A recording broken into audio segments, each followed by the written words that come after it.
तो एक तरफ तारिक रहमान जैसों का यह दावा कि हिंदू, अल्पसंख्यक और हम मिलकर सुंदर बांग्लादेश बनाएंगे, और दूसरी तरफ यह है वहां की सच्चाई। शोएब साहब, इस पर आपका कमेंट चाहूंगा मैं।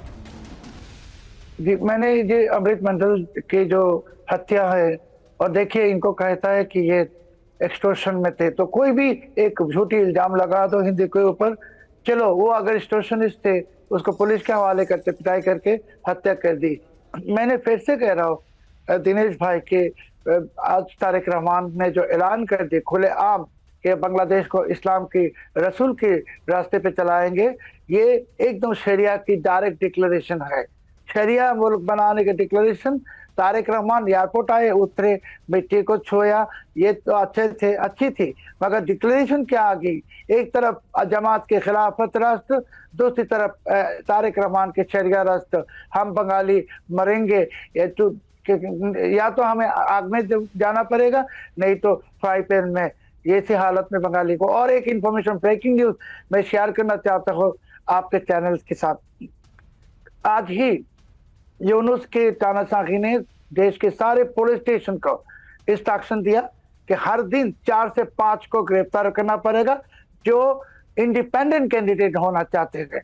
और ऑलरेडी ऐसे इंडिपेंडेंट कैंडिडेट को कहा है कि इसको गिरफ्तार करो, और उसके खिलाफ वो अवामी लीग के गिनने के बाद जो फॉल्स मर्डर केसेस हो उसका इसमें दे दो, और मजिस्ट्रेट कोर्ट को कह दिया है कि इन लोगों को जमानत मत दो।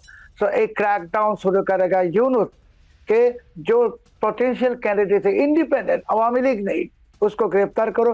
दूसरी तरफ ये जो खुदाबख्श चौधरी के साथ बात हम बता रहे थे, ये खुदाबख्श चौधरी जिहादियों को, आतंकवादियों को साथ दे रहे थे।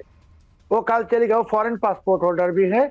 और आज से पुलिस ने, तो कल रात को क्रैकडाउन हुआ, बहुत सारे जिहादी अरेस्ट हुआ, आपको खबर मिलेगा।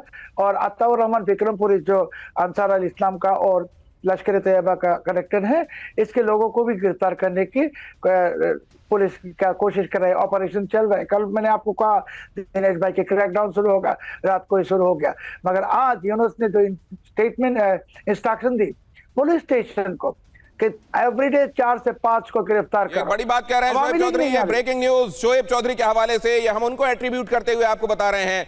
ब्लिट्स के एडिटर, वहां के पत्रकार आपको यह बता रहे हैं कि हर एक थाने को वहां इंस्ट्रक्शन दिया गया है कि आने वाले चुनावों के मद्देनजर जिसमें भी ये पोटेंशियल दिखाई दे रहा है कि वो इंडिपेंडेंट कैंडिडेट के तौर पर आने वाले दिनों में खुद को फील्ड कर सकता है, उसको गिरफ्तार कर लिया जाए और उसको जमानत ना मिले, ये इंश्योर किया जा रहा है। इसके लिए वहां के मजिस्ट्रेट को, जो रिस्पेक्टिव मजिस्ट्रेट्स हैं, उनको यह कह दिया गया है कि इनको जमानत नहीं मिलनी चाहिए।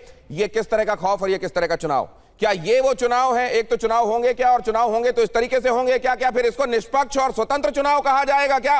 ये बड़ी बात है। और भारत ने जब ये कहा था कि निष्पक्ष चुनाव होने चाहिए, स्वतंत्र चुनाव होने चाहिए और निर्भीक तरीके से लोग उसमें पार्टिसिपेट करें, इंश्योर किया जाना चाहिए, तो बांग्लादेश को बहुत मिर्च लगी थी कार्तिकेय सर। लेकिन हकीकत तो यह है जो शोएब बता रहे हैं। बिल्कुल हकीकत वही है। देखिए, जब से अवामी लीग को बाहर किया है, यूएस तक ने वार्निंग दे दी है कि आप जो है डेमोक्रेटिक नॉर्म्स को फॉलो नहीं करें। देखिए, डेमोक्रेसी का असली मतलब ही फ्री एंड फेयर इलेक्शन है, इसके अलावा कुछ नहीं है। डेमोक्रेसी में एक बारी पार्टी इलेक्ट होती है, सरकार बनती है, उसके बाद सारे डिसीजन होते हैं। यहाँ एक इंटरिम सरकार जो है वो सारे डिसीजन लिए जा रहे हैं। देखिए, ये सरकार की लेजिटिमेसी भी शक है। ये अगर ये देखिए, मुझे ये लगता है ये पाकिस्तान का जाल है। पाकिस्तान करने वाला है एकदम वही हाल बांग्लादेश का जो उसका है। बिल्कुल तरक्की के रास्ते में वो दौड़ रहा था, बांग्लादेश को, पाकिस्तान को हजम नहीं हुआ। अब यहां पर जो किया जा रहा है, वहां का पाकिस्तान की एयरलाइंस बिक गई। पाकिस्तान का हाल जो है वो किसी से छिपा हुआ नहीं है। आज ही मैंने खबर पढ़ी कि वहां पाकिस्तान में अब चल रहा है और 666 के आसपास भिखारियों को विदेश जाने से रोका गया है कि बाहर मत जाओ, हमारा पासपोर्ट का हाल वैसे ही कैसा है। मैं जरा ये जानना चाहता हूं सर, संजय सर, कि ये बांग्लादेश का हाल वैसा ही कर देना चाहते हैं और इरशाद जैसे लोग इसको हेल करते हैं, वो कहते हैं कि हाँ ये जो होने वाला अब तरक्की याफ्ता हो रहा है बांग्लादेश। 30 सेकंड में आपको कमेंट। देखिए, जो जिस तरीके के हालात क्रिएट किए जा रहे थे, जिस तरीके की स्ट्रेटेजी बनाई जा रही थी, पाकिस्तान एक तरीके से बांग्लादेश को रिवोल्यूशनरी गवर्नमेंट बनाने के पक्ष में, तो चुनाव के तो बिल्कुल भी पक्ष में नहीं थे। और वही उसी दिशा में ये जितनी किलिंग्स हो रही हैं, चाहे वो हादी की किलिंग है या माइनॉरिटी कम्युनिटीज की, कि इस तरीके का केओस, तो ये तो अभी एनार्की क्रिएट कर दी जाए देश में कि एक तरीके से जो सत्ता में बैठा हुआ है, जो यानी कि जो बैठा रहे, इसलिए एनार्की क्रिएट कर दिया जाए। बहुत धन्यवाद करूंगा सर, क्योंकि टाइम आगे आगे परमिट नहीं कर रहा है। माफ कीजिएगा, आज इरशाद साहब से भी उतनी बात नहीं हो पाई और आपसे भी जितनी होनी चाहिए थी। लेकिन एक बड़ी बात कही है शोएब साहब ने कि वहां लोगों को जो इंडिपेंडेंटली खुद को फील्ड करना चाहते हैं उनको अभी से गिरफ्तार करने के बारे में कह दिया गया है। चुनाव होगा क्या और होगा तो वो यूं होगा क्या, और अगर ऐसा होगा तो बांग्लादेश का क्या होगा। बहुत धन्यवाद आप सभी दर्शकों का आज मेरे साथ इस चर्चा में अड़ी में जुड़ने के लिए।